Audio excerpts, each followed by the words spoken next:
Hi everyone, welcome to this video. Today I'm going to be teaching you how to draw light on form. So first thing that happens when a light hits a form, you get four things to appear. A light side, a form shadow on the shadow side, which has form shadow and a cast shadow, and then the terminator where the light terminates and becomes shadow. So obviously when drawing a form shadow, you have to keep in mind how the form is, and with that, you're going to have to see it more as a 3D object. So, exercises like drawing through the form really helps because a lot of the time I'll see people treat a shadow more as a 2D shape and not actually wrap around it. So, because of this, I recommend doing exercises where you actually draw through the form, you see where it ends, how it wraps around certain things. Getting back to that original idea, when I see someone draw like a 2D shape, often it kind of looks like it's sitting on top of it like a blanket. The end of the shadow will kind of just lift up, but if you treat it like an ellipse going through it, you're going to see it tuck tight around the corner. I would recommend doing lots of drawing like organic forms. You can draw squares, circles, etc., or blobs, and then just start drawing into it like you're cutting into the shape. Now another thing is the quality of the shadow edge. It depends on the object. If it is a very sharp turn, like a square, the edge will be very crisp and hard. If it's something like a circle or any sort of spherical object, it turns very slowly, and so the edge will be a soft gradation.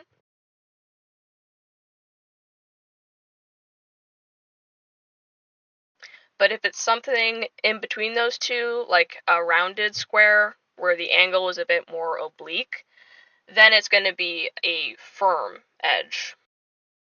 Not too soft, but not hard enough that you can see like a very clean line. Cast shadows. A cast shadow is when an object blocks the light from hitting something near it. So if we have a wall and then the ball is going to block the light from hitting this area of the wall.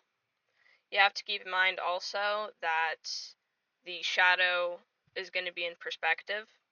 So it's even though the object is a circle, the shadow is in perspective with the panel, so it's going to look like an ellipse. Cast shadows tend to have crisp or firm edges, but the quality of this will soften as the object from the shadow gets further away.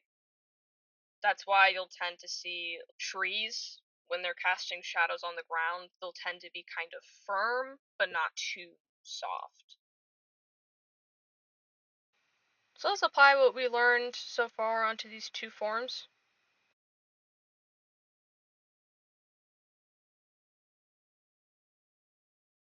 First, we add the form shadows, and then the sphere is right in front of the cylinder, so I'm going to be adding a cast shadow. Really simple, just one light and one shadow so far.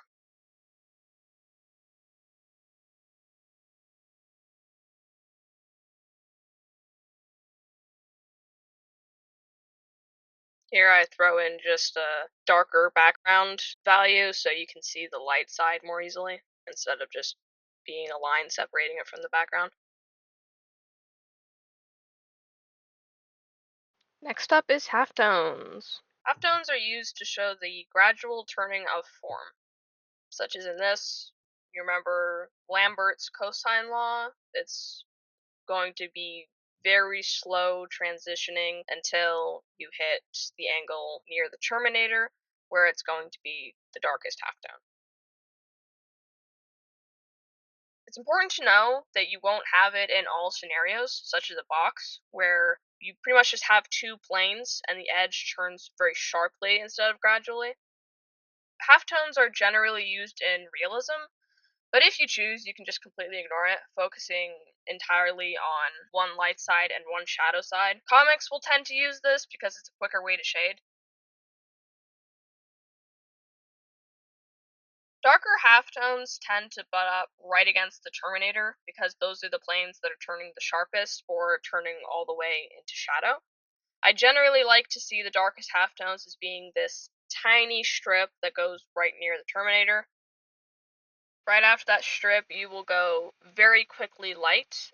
Once you're in the lighter halftones, the value changes are very subtle. Common issues with halftones are putting in the shadows, the halftones, and just start getting in there and smudging everything together. When you do that, all of the shadows and everything just blend together into a mush, and you have no clear line which one's a shadow, which one's halftone, and it's just vague.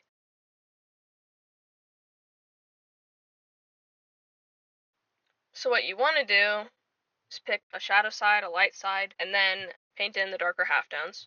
And then make that edge firm or soft, depending on what type of object it is. And then take the darker halftones and very lightly transition into lighter halftones. Another issue is making the darker halftones too dark and then putting them too far into where it would be lighter halftones. So instead of a soft gradation, you get this sudden change in value, which makes it feel like it's supposed to be turning quickly, and it's something like a sphere. It's not supposed to be doing that. Now that we've learned some issues with the halftones, we're going to return to our two forms and add those in.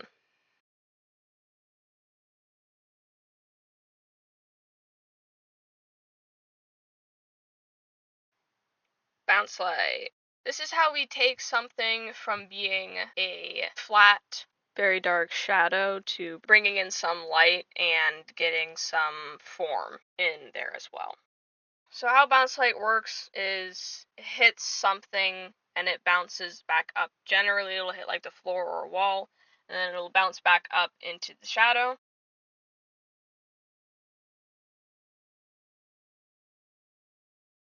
But it won't illuminate all of it, so parts of the shadow that are still dark would be like the core shadow. Now, you have to keep the shadow side and the light side far away from each other, because if you bring them too close, then you start to lose clarity and they blend together very easily. And you can't really tell the difference. So you have to keep that in mind when you're applying bounce light, because it's still shadow. So it can't be too bright to the point that it's closer to the light side, or when you back out and look at it, it's going to look like there's light in the shadows, and there's not supposed to be that. So you want to keep the bounce light close to the shadow so that when you back out and you kind of look at it, you can still see that there's an obvious difference. There's two ways you can check to see if the shadows and the light are still separate. You can lean back or you can squint. Or you can be super cool like me and just be able to voluntarily unfocus your eyes. Also, you can notice that when you start getting towards where the object makes contact with something else, it stays really dark. This is called an occlusion shadow and is caused because bounce light can't hit an area that's really close together. It's really tight. They're not as readily available to get hit. Places like this involve crevices such as under the cars or in between your hands. If you bring your hands really close together, James Gurney talks about this. If you bring your hands really close together, you can see that it's still fairly dark. And that's because light can't really get in there. A common problem with bounce light is making it too bright. Then it goes into the light side and it's no longer a shadow. Just remember, Got to keep the shadow and light sides separate, so you want to keep the bounce light and the shadow very close together in value. One phrase I've learned is the darkest light, which is the dark halftones, will still be brighter than the lightest dark, which would be something like bounce light. Even the darkest halftones are still brighter than that. What affects bounce light? Number one, the value of the panel that's reflecting the light. Dark absorbs light, so it'll reflect less, and white reflects light, so it'll reflect a ton more. So if you have a very bright colored background and it bounces the light off, you're going to get more than something that's dark. Second thing to affect it is material. Cloth or something toothy will kind of just grab and eat the light, so you'll get less reflection. But if it's something like metal or a highly reflective material, it's going to pop a lot more light in there. The light strength also affects how bright the bounce light is. If it's something like the sun, which is very, very bright, it tends to make the bounce light also fairly bright, because even though it dies off, if it's very bright, even the weakened version is still going to be brighter. Something like a flashlight, which is, compared to the sun, very weak, so the bounce light is going to be much less compared to what the sun would be able to do.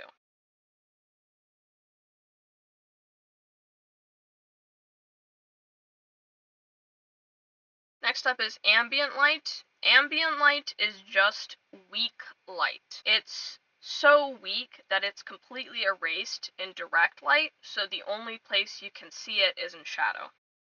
If you're outside, generally this will come down from the sky as that gentle blue. That's why shadows look blue.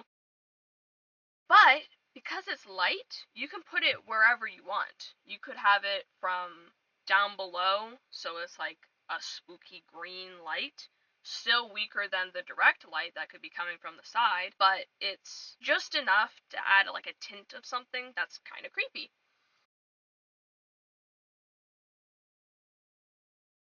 You can also put it in an area where bounce light wouldn't really be able to get into the shadow. You could just put your own little light source of ambient light there.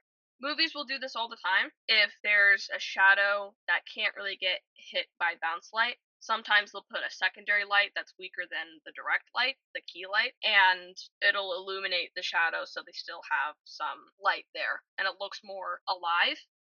You have to be careful with this though, because if you have a scene where there shouldn't logically be any bounce light in there, then even a director wouldn't be able to put that off. Returning once again to our two forms. First, we have to add a plane for the light to bounce up from. It's going to hit the underside of the ball along with the cylinder.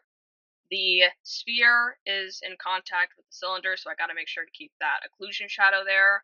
Made the ambient light on top of the sphere a little brighter just to separate it.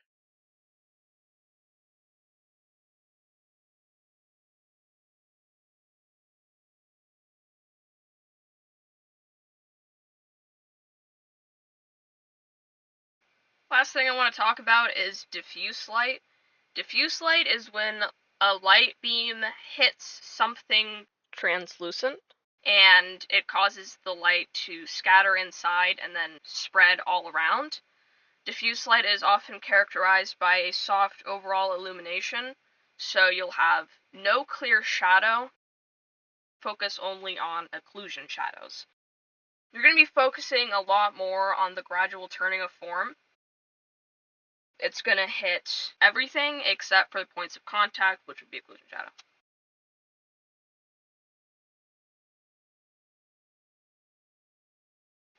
That's all for this video. Thank you so much for watching. If you want, I have 2 other videos you can look at, and I will be getting to my 3rd video where I'll be talking about light and color next. Have a good rest of your day.